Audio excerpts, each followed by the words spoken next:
एक सुनसान सड़क, एक बंद ट्रंक और उसके अंदर छिपा था इंसानियत को शर्मसार करने वाला सच। दोस्तों, छत्तीसगढ़ के रायपुर की इस खौफनाक वारदात ने मेरठ के नीले ड्रम मर्डर केस की याद ताजा कर दी। आरोपी कोई गैंगस्टर नहीं बल्कि एक रिटायर्ड एएसआई का बेटा और उसकी बहू निकले। आखिरकार क्या था 50 लाख की प्रॉपर्टी डील का ऐसा राज जो एक मासूम की जान ले गया।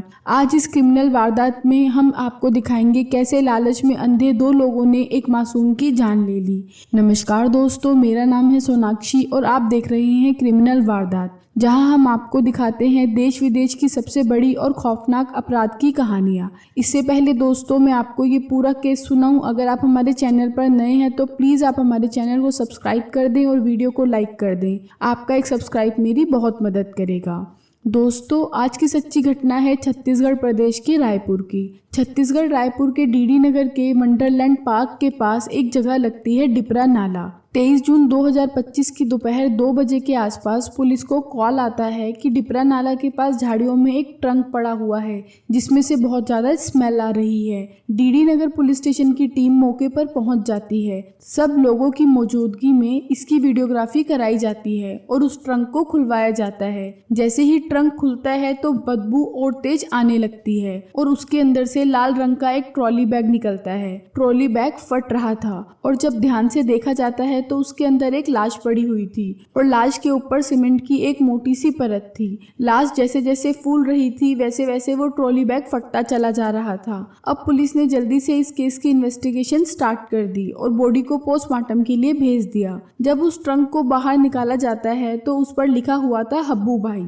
अब पुलिस आसपास की मार्केट में ऐसी शॉप पर जाती है जहां ऐसे ट्रंक मिलते हैं। पास की ही गोल मार्केट में एक शॉप होती है जिसका नाम शब्बीर स्टील ट्रंक होता है और उसी के ऑनर का नाम होता है हब्बू भाई।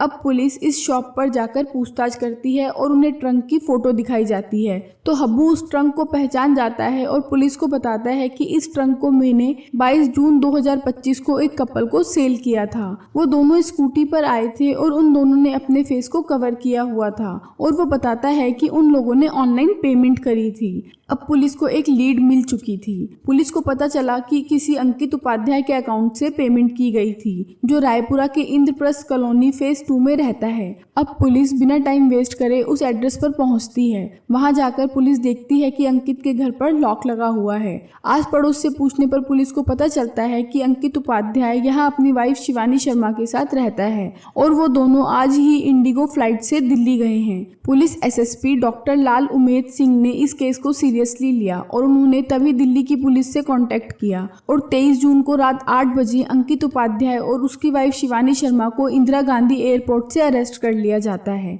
अब 24 जून 2025 को इनसे पूछताछ स्टार्ट की जाती है तो पता चलता है कि अंकित उपाध्याय छत्तीसगढ़ पुलिस के रिटायर्ड एएसआई का बेटा है और अंकित एक लॉयर है और इसकी वाइफ शिवानी शर्मा भी एक लॉयर है।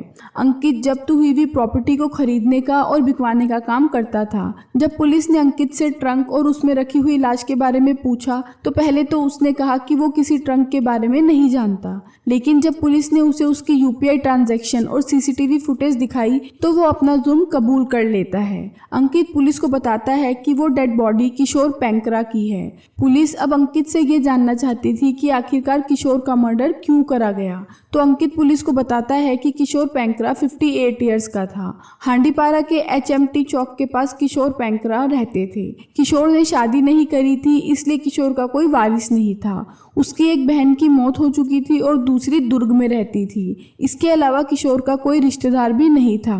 किशोर की मां की भी साल भर पहले मौत हो गई थी। अंकित ही किशोर की देखभाल करता था। 2016 में किशोर अपना घर बेचना चाहता था। उसने 50 लाख रुपए में चंद्र प्रकाश कुर्रे से यह सौदा तय किया था। चंद्र प्रकाश ने किशोर को टोकन मनी भी दे दी थी, लेकिन थोड़े दिन बाद किशोर पलट गया और वो अब इस मकान को बेचना नहीं चाहता था। चंद्र प्रकाश अब पुलिस कंप्लेंट कर देता है और वो किशोर पर केस कर देता है और केस की वजह से किशोर अंकित से मिलता है क्योंकि अंकित एक लॉयर था। किशोर अंकित को बताता है कि मैंने अपने मकान का सौदा कर दिया था, लेकिन मैं अब उसे बेचना नहीं चाहता। बस किसी भी कीमत पर मेरा मकान बिकना नहीं चाहिए। अंकित उपाध्याय इस केस को ले लेता है और किशोर को बोलता है कि टेंशन लेने की कोई जरूरत नहीं है, ये मकान नहीं बिकेगा। और होता भी ऐसा ही है। अंकित किशोर का घर बिकने नहीं देता और इसके लिए किशोर अंकित को अच्छे पैसे भी देता है। अब किशोर और अंकित बहुत अच्छे दोस्त बन गए थे, अक्सर दोनों मिलते रहते थे।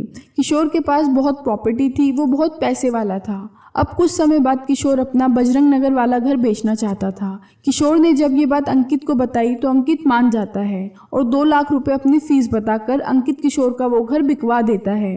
घर की डील 50 लाख रुपए में होती है। किशोर भी मान जाता है और घर बिक जाता है, लेकिन अंकित किशोर को बस 30 लाख रुपए देता है और बाकी के पैसे बाद में देने के लिए कहता है। बहुत टाइम बीत जाता है लेकिन अंकित किशोर के पैसे नहीं देता। अब किशोर अंकित से अपने 20 लाख रुपए वापस मांगने लगता है, लेकिन अंकित डेली कोई नया बहाना लगा देता था क्योंकि अंकित के पास पैसे नहीं थे। उसने वो सारे पैसे शेयर मार्केट में लगा दिए थे। किशोर डेली अंकित से अपने 20 लाख रुपए मांगा करता था और तभी इसी बीच किशोर का एक्सीडेंट हो जाता है और किशोर विकलांग हो जाता है। वो चलने फिरने में असमर्थ हो जाता है। अब उसे चलने के लिए व्हील चेयर का सहारा लेना पड़ता था।